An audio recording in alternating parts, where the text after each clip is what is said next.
Hey everyone, it's Aisha White, and I am here talking with Dara. I'm talking to her about the topic of addressing and overcoming addiction. Thank you so much, Dara, for agreeing to sit down and to talk to me about this topic. You're welcome. You want to just say hey to everybody and maybe just introduce yourself, let them know a little bit about you? Yeah, hey, I'm Dara Wright. I grew up in Mumfordville, but I'm currently living in Henderson, Kentucky.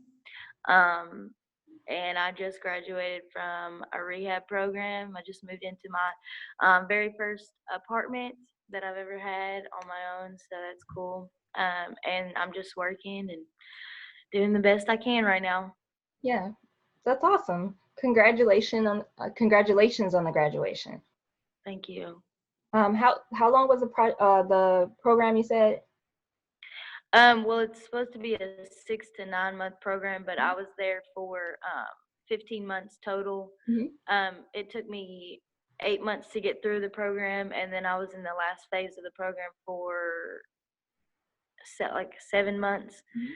Because the last program or the last phase of it is phase two, which is the last phase. You get to work, you get to have a job. It kind of like acclimates you to, real life, having a job and learn how to pay your bills and stuff like that. So I was in that for 7 months, and then I actually stayed for an apartment at the center because they provide apartments next door for Okay. people who graduate that want to stay there.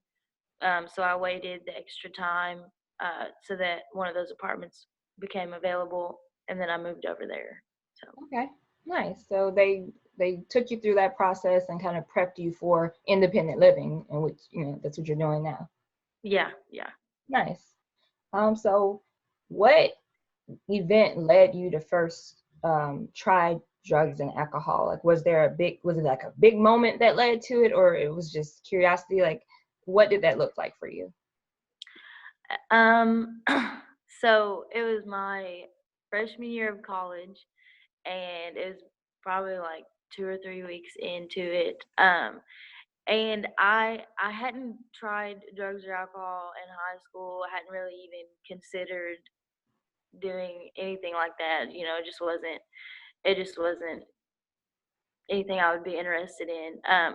So I met some people in class, and they asked if I wanted to hang out with them on the weekends. So I was like, yeah, because I didn't have any friends, and I'm pretty introverted. So when people come and ask me to do things, I'm more likely to go do them instead of like reaching out.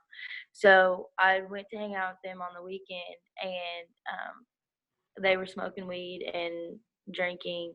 And so I was just curious, and it looked like they were having fun. So, I was more eager to try it. I definitely wouldn't say it was like peer pressure. It was more just being curious and interested in what they had, because Yeah. they made it seem fun at the time. Yeah. And that's what I was wondering about, like, what was the appeal of it for you? Like, uh, it was curiosity initially, and then once you started, what was the appealing part about it? And do you think that the way that it appealed to you is similar to other people for the different reasons? Because I know people, they try drugs and alcohol for different reasons, whether it's like coping with deep trauma that they went through. Sometimes it's anxiety or overthinking, and they want to just calm their brain, so they'll smoke or whatever it is. So Yeah. what way did it appeal to you? For me, it started out. I saw this group of people, and they seemed extremely carefree and just really, I don't know how to explain. They just seemed free to me, and they seemed really open and just happy, and that's something I wanted because I was used to being uptight and shy, and I worried about things a lot. So that's what the appeal was to me at first. And then whenever I experienced the feeling of being high or being drunk, it was kind of like I liked the person that I was when Mhm. I was high because that person had a lot of self-confidence, like she could do anything, or that's what I felt like. I felt like I could do anything when I was intoxicated. Yeah. Um, and so I chased that for a long time because I felt more comfortable in society when I was high. And then, you know, eventually down the road, I had experienced some traumas, and then I started using drugs and alcohol to numb the pain of that. So then it switched from like chasing this feeling to chasing something that would numb what I was going through. Yeah. Did you notice things start to change? So as you were using, did you physically start to change? Mentally, did things change? Relationships around you? Yeah, most definitely. I would say what I noticed first was I got lazy. I had a lack of motivation. Like I started like skipping class. I didn't ever want to go to class. I didn't want to study. I didn't want to do my work. I didn't want to go to work. Cuz all I wanted to do was lay around, sleep and get high. So that was one of the major changes. I definitely started losing weight because I never really wanted to eat, or there came a point where I just didn't have money to eat because I would rather spend my money on getting high or getting drunk than getting food. So I lost solid weight, and then my because I was having to hide my usage from my parents, Mhm. so that strained my relationship with them because I was living this double life. Um, the person I was at college and the person I was when I was coming home, and they were two different people. Um, and so that kind of put some distance between me and my parents because they couldn't trust anything that I said. The people around me, I noticed that like a lot of the friendships that I had, most of them were like um, relationships where like if you can't give me anything, then we're not friends, or if I can't benefit you in some way, then we're not friends. Yeah. So yeah. What was that moment where you were able to express to your family, like, hey, I do have a problem and I need help? I actually didn't have that moment. I didn't think I ever had a problem. Okay. Uh, so I was in denial the entire time. Like, and I remember having conversations where my mom and dad would be like, "Do you think you have a problem? Like, we think you need help." Um, and they would give me examples of like what I was doing and how I was acting, how I was living, and I would always just say, "No, like you're not seeing it that you're not seeing it the way I'm seeing it, and that's just not true." Um, so the moment I realized I had a problem was the moment I got to rehab, and I was sitting in rehab, and I was like, "How did I get here?" And that was kind of the moment where I was like, I really did have a problem, you know. So leading up to that, you were going through denial. So did you willingly go to rehab, or did it like it was a struggle to get you to go? I was actually court ordered because I had been arrested on drug possession charges, Mhm. and they put me on pretrial, and I did good for a few months on that, but then I ended up, you know, using again, and I got a DUI, and that's what sent me to rehab. Um, and even regardless of being arrested and having these charges, like I still didn't believe I had a problem. I thought it was just bad timing, like wrong place at the wrong time. Yeah. And so what did the recovery process look like for you once you got into rehab? Just I guess kind of walk us through what that process looked like for you. So I got to rehab in March of 2018. Um, and they told me that it was going to be anywhere from a 6 to 9 month program. So I had my mindset that I was going to get out of there in 6 months and continue to live the way that I was living. Um, but when I got there, there's three phases of the program. So the first phase is your first 10 days that you're there. They call that SOAs. SOS, so it's safe off the streets, and they pretty much strip you of everything that you have. And you wear scrubs, and you're not allowed to call your parents or um, like go out of the house or anything. Like you're just there, and you come out whenever you can pass the drug test. And those were the hardest days that I had in rehab, Mhm. were those first 10 days, because you really just have to sit there, and you realize that, like, I'm here, like Yeah. I'm here, and you realize the severity of the situation. And then like not being able to talk to your family or anything. So really, you just have to sit there and think Mhm. about things. Um, but once you come out of that, you go to MT, which is motivational track, and that's when you do your recovery dynamics classes, and Mhm. that's where they teach you about how your body works, like the physical aspect of addiction. They teach you about um, the craving, the obsession, um, and like how our bodies as alcoholics are different than like a normal drinker. So like whenever we drink or we put a drug in our body, it's like a allergic reaction to Mhm. where we have to have more. We have to have more, and one is not enough for us. Yeah. Um, so that's when you learn the basics of your disease, Yeah. and you have to walk everywhere you go. They call it trudging, which means to like walk with purpose.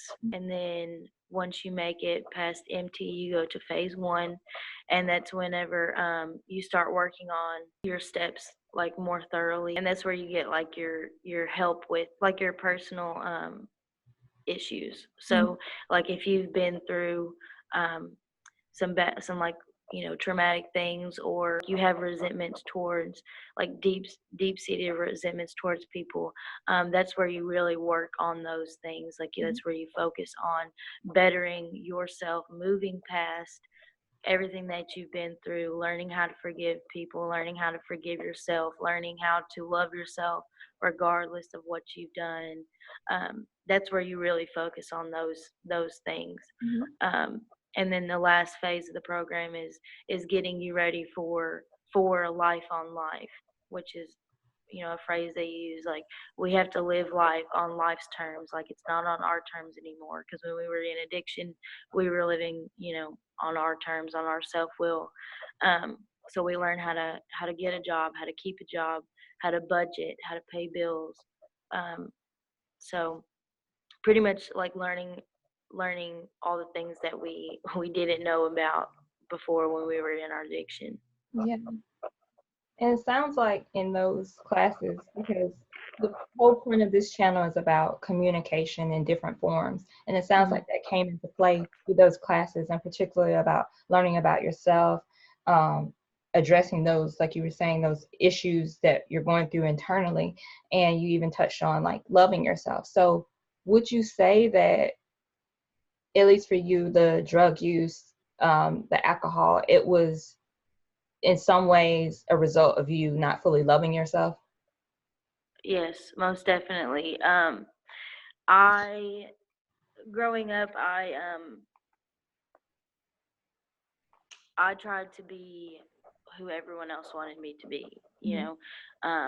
I wanted to be who my parents wanted me to be. I wanted to be who my friends wanted me to be. I had no sense of identity, Yeah. um, and I had no sense of self worth or love, because I didn't know who I was. And Mhm. then when I got to college, I just um, I just started doing the same thing, like the people that I started doing drugs with, and drinking with and partying with, like I just took on who they were, and I still didn't know who was. I didn't know that I deserved more. I didn't know I was worth more than like the life that I was living. So yes, I would definitely say that self-love um was an effect of that, yeah. Yeah. And I think that that's something everyone's constantly working on. It's Mhm. particularly rough when you're younger and you don't necessarily see people around you that you feel like you can relate to. But I think if nothing else, what I've come to learn just um, being a creator on YouTube and being able to reach out and talk to different people is how relatable people's stories are. And just, some of the things that you're touching on, like being an introvert and feeling like you can never like break out of that shell and just, be open to speak with people, that I can relate to that. I didn't try substances, but for me, a lot of the times it was food and like overindulging in that. Just finding ways to cope or, Yeah. being lonely and going through depression and things like that as a result of feeling like I was alone and people didn't understand me and I didn't know how to communicate my feelings to other people and not feel like they think I'm weird or so different. So Yeah. that's really relatable. And I'm sure anybody that's watching this can relate in different ways also. So, I mean, I'm really glad that you were able to have that conversation, when you were in rehab and get to a place where you're like recognizing what the issues are and to the point where you're like, okay, I'm learning to love myself. So, Yeah. Yeah. great. I think that can definitely speak to a lot of people. So, you went through that process. Thank you for like taking us through the steps because I'm curious. I didn't know what all it entailed like over the course of those months. Anytime you're overcoming an addiction, I'm sure that you need a support system. You need someone can offer a helping hand and just kind of be there for you. A good friend that's not going to be like, hey, try this or that, but someone that's going to steer you in the right direction. So, who was your support system? I would definitely say that while I was in the program, my family were my biggest supporters.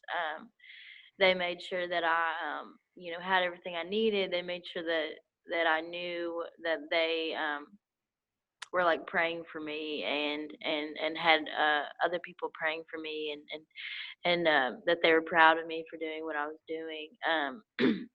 And then I would say after I graduated, the people that I created bonds with in the program, because I was there for 15 months, so I really got to know some people. I made some deep connections with like the staff members and the other clients there. So and I stayed in the community there. So I would say now my biggest support is the people from the rehab that I made those connections with, because they're the people who I feel like get me the most because they know what I'm going through, they know what I went through, and like the staff members there, they've been sober for years, Mm-hmm. so they have a lot of wisdom, they have a lot of encouragement and advice about what I'm going through because they've been there, and so yeah, I would definitely say my biggest support system now would be that community. That's nice. And so those are lasting relationships that you can rely on, over the years because you all bond over those common struggles and now Hmm. you come out on the other side of it and y'all can speak to that and then also speak to overcoming it. That's Yes, yeah. yeah. So it sounds like when you were using, um, it was taking up a lot of your time and almost like you were in kind of a brain fog as a result of it. It becomes the thing that you kind of wake up and that's the purpose for your day is to be able to get alcohol, get drugs, and do these different things. So now that you are sober, what alternatives have you found to kind of fill that space, fill that time from day to day? Well, I work a 7 to 3:30 job Monday through Friday, so that takes up a lot of my time. But after work, I try to um, do things that I have figured out that I enjoy doing, um, which is read, listen to music. I like to paint and draw. Mhm. So I do a lot of those things, but I also also try to hang out with people because I know that one of my biggest things when I was in addiction was getting bored Mhm. and not having anything to do. So um, and where I just got my new apartment and I'm living on my own, I I don't want to fall back into getting bored. Mhm. So whenever I was in the program, I made it a point to figure out what I was passionate about because I knew Then once I got out, I was gonna have to find something that I loved doing. Yeah. That would replace the using. Um, and some of those things is like I really enjoy helping people. Hmm. And so I'll do, I'll anytime anybody needs help, I'm willing to do that. Or sometimes I'll seek out opportunities to help people. Just having conversations with people is good too. Yeah. So I make sure I hang out with other people to kind of fill my time. I started working out a little bit, so that helps too. Anything that kind of makes you feel good, because I know that like getting high was you were chasing a feeling, Yeah. because it made you feel different inside. Mhm. So I've noticed that with things that you're passionate about, like those things give you a feeling too, Hmm. because you love doing them. Yeah.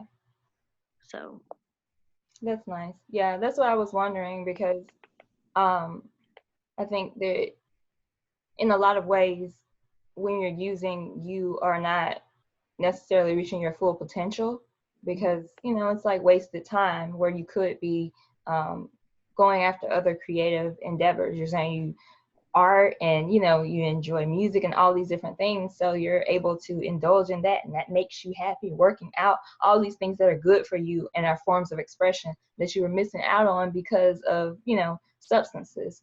Um, yeah. yeah, that's wonderful to hear that you're like reconnecting with things that you love. That's Hmm. great. What do you have any words of advice? So if it's family, like how your parents were talking to you about it and trying to give you examples like, hey, this is the way you're acting, you need help and you're in denial, that's not exclusive to you all. I'm sure there's so many examples of that. So do you have any type of advice to a family that may be going through that, or a friend's unit that might have a friend that they see is going through something like that? What would you advise that they do, and you know how can they support that person and get them help?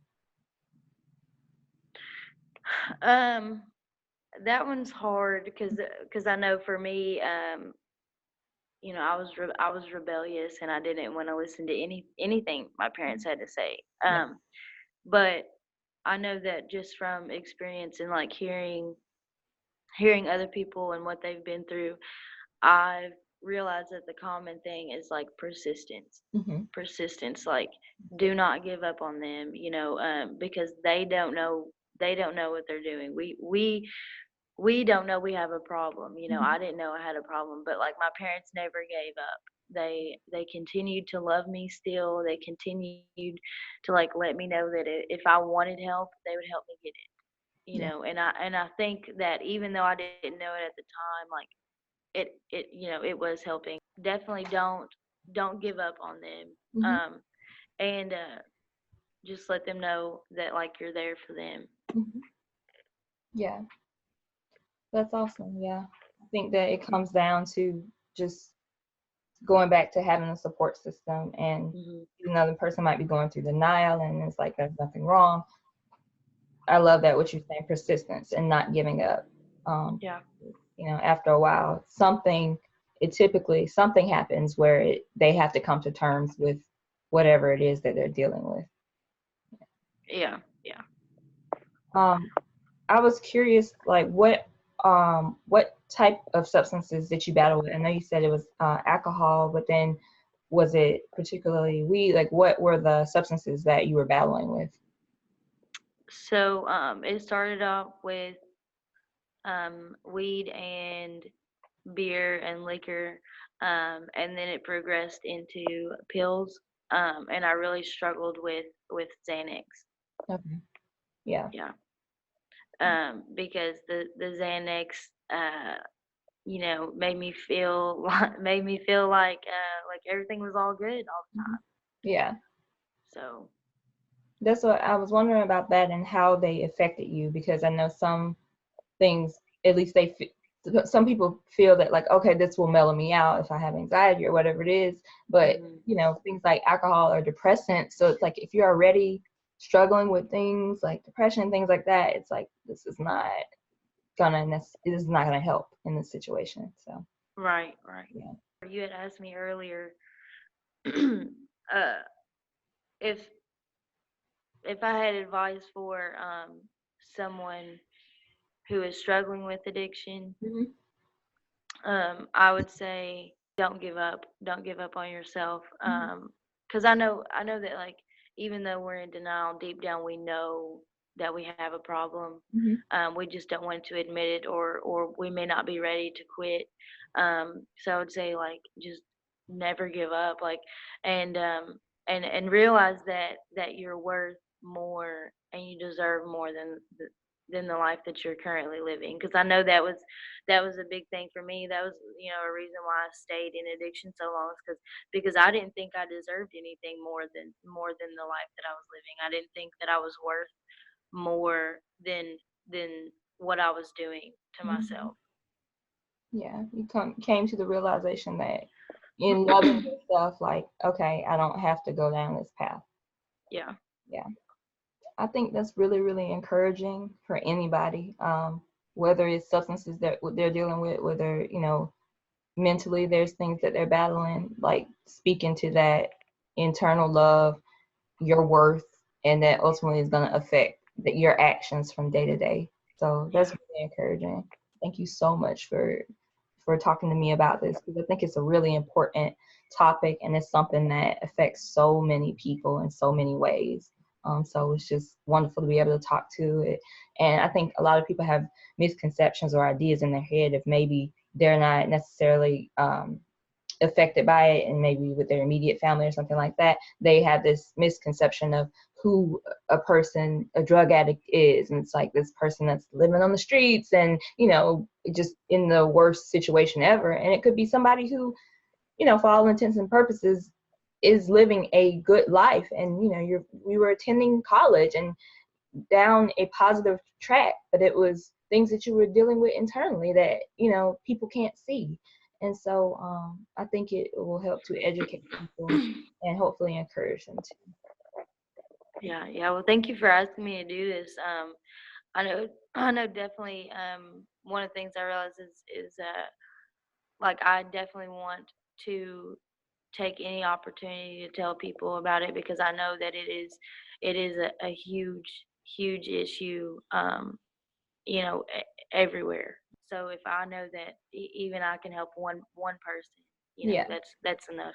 So I really appreciate it. Yeah, thank you so much. All right, well, I guess I'll let you go. I'm just gonna wrap it up and let anybody who's watching this video know that, once again, I hope that it's educating you. I hope that it's encouraging you. And if anybody maybe has any questions, maybe follow-up questions or anything that they might have for you, do you have an email address or anything that you would feel comfortable, I guess, sharing? I can share it in the description area of the video. So do you have like social media or the best way to contact you, I guess, if anyone has questions? Yeah, either on Facebook Mhm. or the email, which is wrightdara4@gmail.com. Okay, so yeah, I'll put those in the description area so people can find you there if they have questions for you, because that's great that you're open book in that way. Also, you're willing to talk to people about your struggles and just educate them more. Yeah. So anybody watching, if you're interested in content like this and seeing any other content that I create about communication in its different forms, then subscribe to my channel. If you like this video, give it a like. And I have a couple playlists. They're my own stories of awkwardness or success with communication. And then also I have a playlist where I'm interviewing awesome, smart people like Dara, who are talking to me about their experiences with communication. Thank you so much for watching. Thank you, Dara. We'll talk. Thanks. All right. Bye. Bye.